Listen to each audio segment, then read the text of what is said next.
We've had a great day of action here at the 2024 Defender Burghley Horse Trials. Cross country was brilliant today, and there's been a huge shake-up of the leaderboard.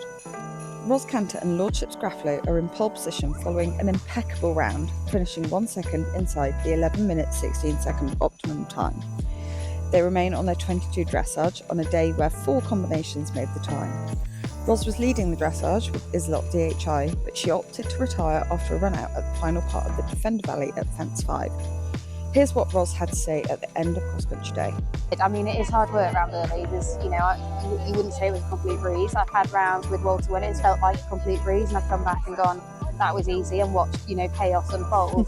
And didn't quite feel like that today, even though, every jump was good. It just is, the ground out there is hard. It's hard to ride well, and hard, for the horses. They hit lumps and bumps all the time, so it never feels quite as smooth. And he had to dig a little bit deeper than he's had before at the end. He did lose his jump ever so slightly, but nothing in comparison to other horses, because he's Walter and Walter just loves it. I mean, it looked like it was made for him. Have you you must have been really excited to bring him here and to show us all what he's just done here? Absolutely, yeah, I really was. And it's great as well, because Michelle is over, they're Lincolnshire based, and she's just been talking about her dad, who she absolutely adored, and who, when I asked Michelle whether she'd be interested in Walter, because I knew he needed to be sold, it was her dad that pushed her to have him. And he's passed away sadly, but he always loved him. And I remember, just before he did die, he said to me, "This is the one. This is the one for Michelle." So it's great, She's got lots of supporters here. We've got lots of supporters here, so it'll be a great day. And just briefly, Islot, what would sort of talk us through earlier this morning, and what maybe the plan would be for him now? Yeah, we'll definitely reroute him. I mean, Isaac did what Isaac does. Sometimes he's great, sometimes he's not. So we're very open-minded. I love him. He's a quirky character.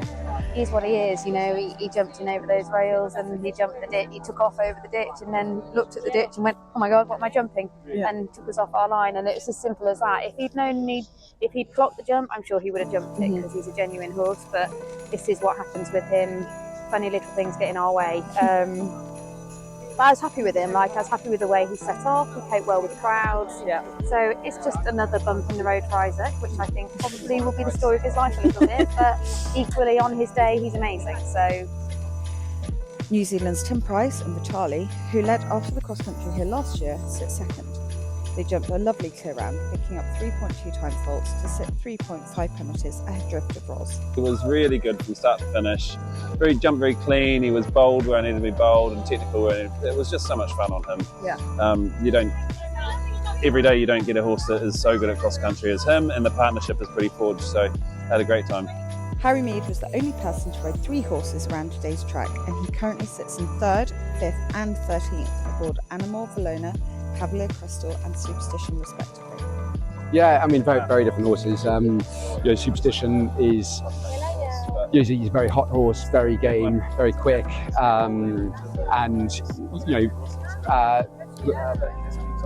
Cavalier Crystal, different characteristics. She's quite feisty. She can fight. You've got to settle her. And then the last horse, Animal Valona, she was my risk bringing her here. I left 2 good horses, 2 very good cross-country horses at home, and took a risk to bring her because I felt she deserved a shot. But it's her first 5-star.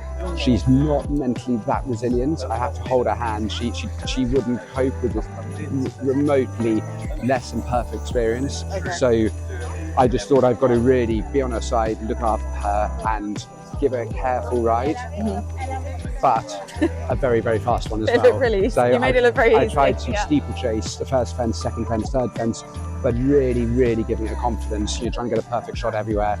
And I was absolutely thrilled with all 3. And I felt, for me, the big thing is finish with 3 really happy horses, and they've all properly. There's lots of things that I'm not very good at, but these horses are happy and fit and resilient and brave and confident and enjoy it. And it's not just how you produce them for the month leading up to it, it's years and years and a decade or decade and a half for each horse to instill that program that then they can really flourish and love this level and thrive the tougher the conditions get. Yeah, and you said, I heard you say earlier, it's been a kind of a 20-year project for you with these guys. Yeah, Yeah, it's 20, I mean, for me, I'm sort of, I love this level. Yeah.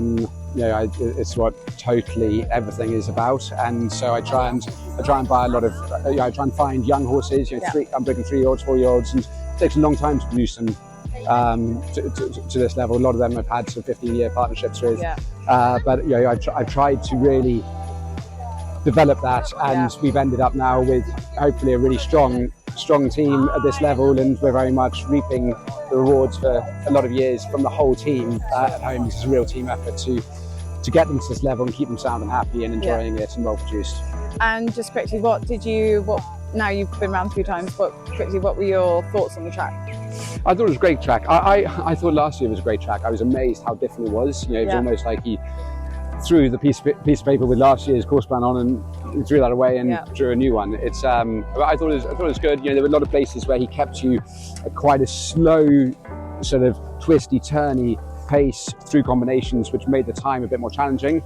You know, there was some really great, proper Burghley big questions. I thought the leaf pit was a really, you know, proper meaty test. Enjoyed that 3 times. I thought it was a really good course. So you know, it definitely got easier towards the second half, but that's often the case at Burghley.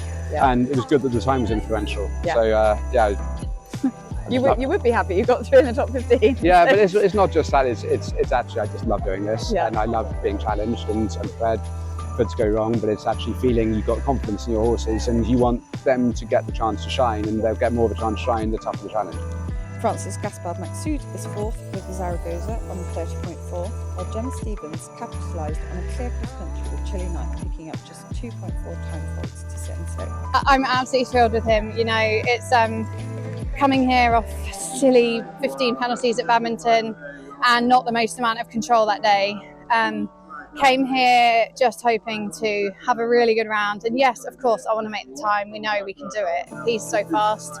I'm a fast rider. He just lost a shoe, so I had to be really just careful around the turns at the end. I think we just lost a few seconds, but I'm still absolutely thrilled. Where did he lose his shoe? No idea, but definitely I noticed very bad slipping after capabilities cutting, coming down the hill to the big log, whatever it's called, train thing, you know, the giant jump at the bottom of the hill. He was slipping the whole way down there, so we definitely lost a bit of time there, but apart from that, he was up on the clock. His jumping was unbelievable.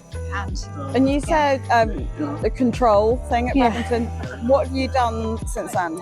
Yeah, actually, I've gone back a little bit back to my roots. He's been wearing a standing martingale to do everything with. It's like a thingy standing martingale. Just try and get into a habit of not throwing his head around quite so much. We've changed a bit, gone for a slightly stronger, just a running gag with a lozenge. It's not like a really strong bit, but just slightly stronger. And we had a fantastic run around Hartbury Forza, and I just kept thinking about that. Oh, it's amazing. You know, it's such an iconic course. Going on Burghley, you know, the biggest 5-star in the world. So yeah, it's such a special feeling, jumping clear, not far from the optimum time. So, you know, I'm really chuffed. No, I'm very happy with it. And did everything go to plan? Yeah, pretty much. I'm not very happy the way I was down the Colex's corner, but to be honest, I took a pull and said, now we go. And she got the experience, and she said, I know my job, I go to jump between the flag. And bless her, she really tried very hard not to hit that pin, you know, and I did done. She's such a game mare, isn't she? Like, oh, when she got the like game face on, she's like, you know what, we're going for it. So now she's great. And it's your first Burghley? First Burghley. Yeah. Sort of, is it living up to all of your expectations? Yeah, I mean, you know, I did some championships. I went to badminton this year, but I think as a rider, this is like biggest 5-star in the world. And everything for us is closer. It's feel like much more all together, more as a community with eventing, which I find badminton, everything is far away. So it's such an iconic event, but I think Burghley is kind of more, feel more in family in a way. New Zealand's Monica Spencer is 7th with the artist. Tom Jackson and Capel's Holly Drift, who was second here in 2022, are 8th. Nicholas Touzin on his first visit to Burghley is 9th with Absolute Gold, while Alex Bright is 10th with the Great Jumping Mare Grandida. Head over to the Horse and Hound website for all the latest news and features here from Burghley, and don't forget to hit like and subscribe on the YouTube channel for more content.